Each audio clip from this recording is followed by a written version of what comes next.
Hey guys, tonight we step out into a world where winter never ends.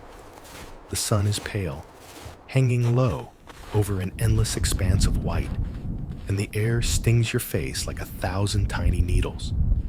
Your breath curls away in twisting clouds before freezing midair. You shift your weight in the snow and feel how it swallows your ankles with each step. This isn't just winter, it's a siege, and you probably won't survive this without knowing the rules. So, before you get comfortable, take a moment to like the video and subscribe, but only if you genuinely enjoy what I do here. And hey, drop your location and local time in the comments. I want to know where and when you're listening. Now, dim the lights, maybe turn on a fan for that soft background hum, and let's ease into tonight's journey together. The cold here is not a passing season. It's a constant presence, pressing into your bones like a silent, patient predator. You wake each morning wrapped in animal hides, so stiff with frost they feel like armor. Above you, the sky is the color of ash, and snow drifts along the horizon in slow, ghostly waves. The Ice Age is in full command of the Earth, and you are one of the few humans stubborn or unlucky enough to live in its grasp. You trudge out of the shelter, a low, smoky hide tent reinforced with mammoth tusks, and the wind immediately tries to shove you back inside. It howls in the gaps between your furs, looking for a way to bite deeper. The snow underfoot is layered like the rings of a tree, each crust marking a storm long past. You scan the flat expanse for movement, but the only signs of life are a distant herd of reindeer, their dark shapes flickering like candle flames in the snow haze. Historians still argue whether the cold was truly at its most brutal around 20,000 years ago, or if there were rare, fleeting thaws that broke the monotony. But in this moment, it feels eternal. You've never seen green grass, you've never heard rain, only snow, and the sigh of wind dragging ice across the land. Your survival depends on heat, keeping it in, stealing it from fire, from food, from other bodies huddled close at night. Without the right clothing, you wouldn't last an hour. And that's the great irony. You're alive not because of tools or weapons, but because of something as ordinary as what you wear. As you walk, you spot a small group from your band returning from the river. Their faces are wrapped in strips of hide, eyes peeking through narrow slits. Frost has crusted on their eyelashes, turning each blink into a crunch. The youngest is carrying a bundle, rabbit skins, fresh from traps, still warm from the bodies that wore them.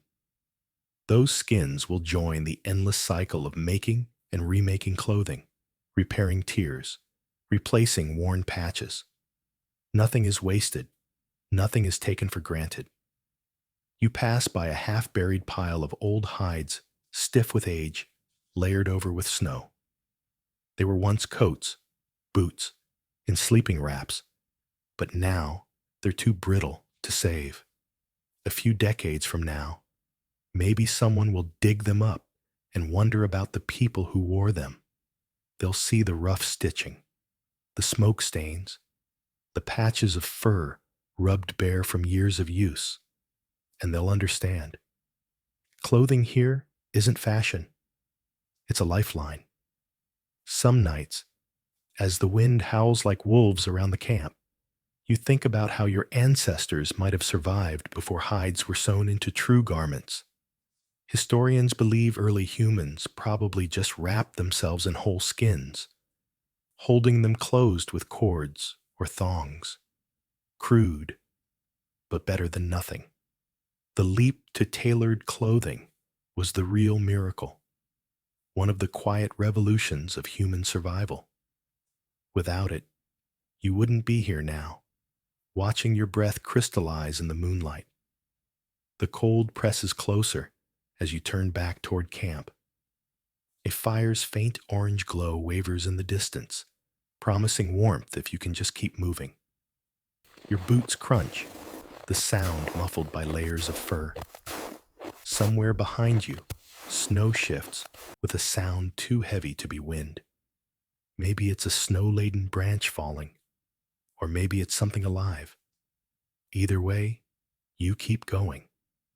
Survival means not stopping until you're safe inside the circle of firelight.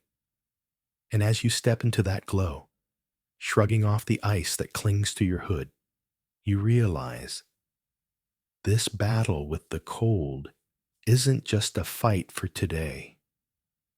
It's a fight your people have been waging for thousands of winters.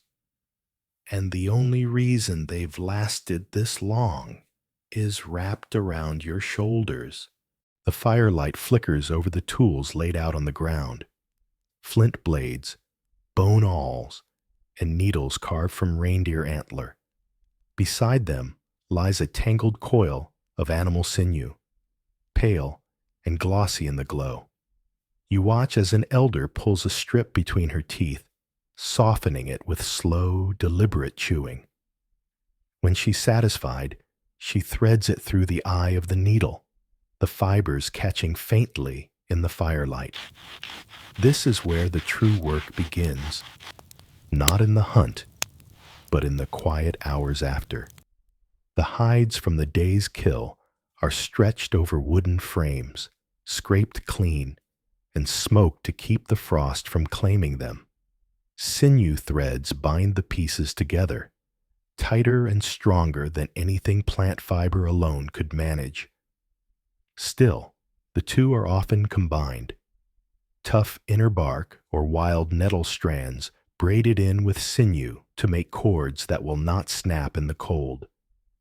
Every stitch is more than just a line in the fabric. It's a promise.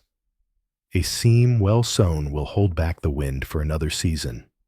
A tear left open could mean frostbite, or worse, before the next sunrise. In the pale light of dawn, you see the proof of this craft everywhere. A child wears a tunic lined with fox fur, stitched so finely you can barely see the thread. A hunter's boots are wrapped in layers of hareskin and bound with braided plant cord, each knot cinched to keep snow from finding its way inside. Even the elders, who move slowly and speak softly, wear garments patched over and over, stories written in fur, hide, and fiber. Without these threads, no one here would last a week. The cold would claim them one by one, but with them, life holds its ground, stitch by stitch, against the endless winter. The tent smells faintly of smoke, animal fat, and cold air sneaking through the seams. Inside, people sit close, bent over their work. The only sounds are the soft scrape of hide against stone, the creak of sinew being pulled tight, and the hiss of the fire as someone adds another chunk of wood. Once, clothing here was nothing more than whole skins draped over the shoulders, held shut with a strip of leather or a sharpened bone pin. It kept the worst of the wind off, but it left gaps, places the cold could slip in and bite. Now, things are different.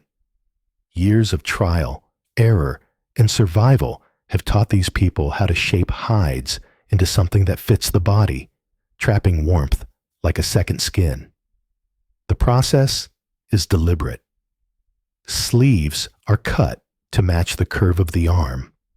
Hoods are sewn to cover the head and neck in one piece, so no heat escapes. Boots are built in layers.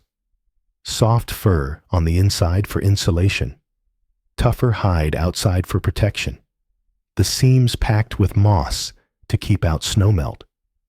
When a garment is finished, it's more than protection. It's a work of skill and care. The stitches are small and even, the fur brushed smooth. The wearer will stand in the wind and feel nothing but the weight of the clothing and the steady thump of their own heart. Outside, the cold still waits, ready to punish any weakness. But here, in the firelit tent, warmth is being built, not just for today, but for every day that follows, through winters yet to come. The moment the sewing is done, the real test begins, not in the comfort of the firelit tent, but out there, where the cold waits like a patient hunter. A small hunting party moves into the pale morning light, their new garments creaking softly with each step. The snow is deep, swallowing their legs halfway to the knee. Breath billows from their hoods in slow clouds, instantly turning to frost. Every movement is a negotiation with the cold. Push too far, and the warmth you carry will drain away before you can get it back. They travel toward the river, where reindeer are known to cross. The air here is sharper, almost metallic, carrying the smell of ice and distant water. The hunters crouch low, their fur-lined hoods blending with the snowdrifts. They wait in silence, muscles still, hearts steady, the cold pressing against them like a curious hand, searching for weakness. When the first reindeer appear, ghostly shapes moving through the haze, there's no hesitation. Spears fly, the herd scatters, and in the chaos, one animal falls. The kill means food, but also more hides, more material for boots, mittens, and the next generation of winter armor. The return to camp is slow. The weight of the carcass drags at their shoulders, but their clothing holds. No frostbite creeps in. No deadly shiver takes hold. By the time the fire's glow appears in the distance, they know these garments have passed their trial. Here, survival isn't just about killing the cold. It's about staying warm long enough to see the next dawn. The fire crackles softly in the center of the tent. Outside, snow drifts against the hides, muffling the world. You watch the hunters hang the reindeer hide to dry, steam rising in the cold air. The women scrape sinew from the meat for sewing thread. You wonder, when the snow melts and these people move on, what will remain? Will anyone, thousands of years from now, know the way these stitches feel under the fingertips? Or how the fur catches the light of a dying fire? The answers lie buried beneath layers of ice, soil, and time. Somewhere far in the future, fragments will be found. A broken bone needle, a scrap of fur turned to dust, and someone will ask the same question you're asking now. The snow falls in silence, covering the camp in a white that seems eternal. Yet the work of their hands, the careful stitches, the layered hides, the woven cords, will not vanish completely. Thousands of years from now, another pair of hands will hold these same patterns, though the tools will be steel and the fabric spun in mills. The purpose will remain the same: to hold back the cold, to guard the warmth of life. In this way, every seam sewn here is a message sent forward in time, through centuries of change. It whispers that survival is not only about strength, but about skill, patience, and the quiet wisdom of knowing what keeps a body warm when the wind is merciless. The fire crackles low as night swallows the last light of day. Outside, the wind howls across the frozen land, carrying with it the scent of snow and the distant groan of shifting ice. Inside the tent, the garments hang from wooden poles: fox fur, reindeer hide, hare skin, each piece holding the warmth of many hands, the memory of many winters. A child curls beneath a heavy cloak, breathing slow and even, safe against the cold's hungry reach. Out there, the winter will never end. But here, within these stitches, there is a promise that life will endure. The gift of the endless winter is not the cold. It is the skill, the resilience, and the quiet defiance it forces into the hearts of those who face it. And so, the needle will keep moving, the hides will keep stretching, and the fire will keep burning, long after this winter and into the next. Dawn breaks pale and cold, painting the snowfields in shades of silver and blue. Smoke rises from the camp in thin ribbons, drifting toward a sky that promises more frost before nightfall. The hunters are already at work, scraping hides, twisting sinew into cord, shaping bone needles with patient, steady hands. Children watch, learning without words, their small fingers mimicking the motions they will one day master. These garments are more than protection. They are inheritance, skills passed from elder to youth, from one winter to the next. Every stitch sewn today will warm someone tomorrow. Every knot tied will hold against storms yet to come. In a world where the cold never truly loosens its grip, survival is not a single victory. It is a thread unbroken, carried forward through the endless white. The wind has softened, just barely. Beneath the snow, streams begin to murmur again, their voices muffled under ice. The air smells different, less sharp, tinged with the promise of thaw. It will be weeks before the deep drifts vanish, but the people know the season is turning. Soon, the herds will move north, and with them, the lifeblood of the camp. A hunting party gathers at the edge of the frozen river, their fur-lined hoods pulled close. They move quietly, not from fear, but from respect. This may be the last hunt before the world changes again. The reindeer appear like ghosts between the trees, their breath curling in the cool air. Spears are thrown, arrows fly, and one animal stumbles. The sound of its fall echoes across the white. By nightfall, the camp will feast. Hides will be stretched, sinew saved, and meat dried for the lean months that follow. The cold will return. Everyone knows it. But for now, there is warmth in full bellies and the crackle of the fire. In the flickering light, the garments they wear seem almost alive, whispering the story of every winter survived. And outside the circle of warmth, the snow waits, patient as ever. The camp is quiet now, the fire reduced to glowing embers. Outside, the snow glitters under a thin moon, each flake catching the light like tiny shards of ice. In the largest tent, an elder works by touch more than sight, her hands moving with the memory of decades. She threads sinew through a needle carved from reindeer bone, the movement slow but precise.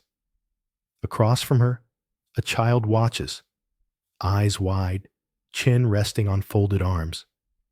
Every so often, the elder pauses to explain a stitch, to show how the thread should lie flat against the hide, how to knot it so it will never slip. This is more than sewing. It is the passing of survival itself. Without these skills, the cold would have claimed them generations ago. With them, the camp's story continues. The child takes the needle, clumsy at first, then steadier. The elder smiles faintly, the deep lines of her face softening in the firelight. Outside, the wind shifts, carrying with it the smell of distant pine and the faintest hint of spring. Tomorrow, the hunt will begin again. But tonight, The future is being stitched together, one careful loop at a time. Dawn returns, pale and cold, spilling over the white horizon. The camp stirs slowly. Figures wrapped in furs emerge from their tents, breath clouding the air like drifting smoke. The land stretches in every direction, endless snow and frozen rivers, broken only by the dark lines of distant forests. Somewhere beyond, herds move like shadows across the ice, and storms gather where the mountains rise. The people here have no illusions. The cold will never truly leave. It waits in the cracks of every stone, in the hollow of every tree, in the breath of the wind. Yet, they do not bow to it. Each stitch, each seam, each carefully prepared garment is a defiance, a quiet declaration that life can endure even here, at the edge of the world. As the hunters set out once more, the elder watches from the tent's doorway, the child at her side. The garments they wear are the same as those worn by ancestors long gone, yet also new, threads binding past to present. The snow swallows their footprints almost as soon as they are made, but the story continues, carried in the warmth they have built for themselves, in the skill passed from hand to hand. And in this endless winter, that is enough.